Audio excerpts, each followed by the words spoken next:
Give me your badge.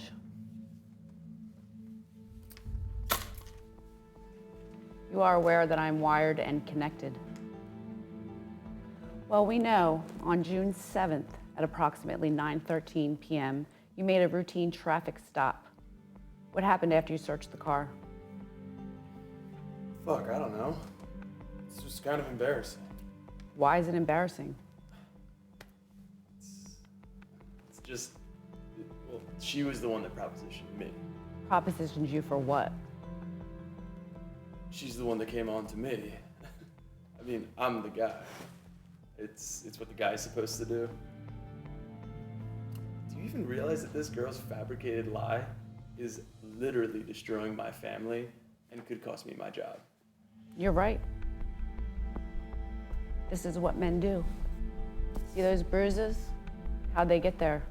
Or did she ask for them too? How about the ripped clothes? You know, I've been in this precinct for 9 years.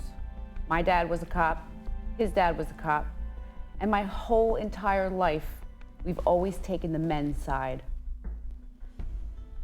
Not today.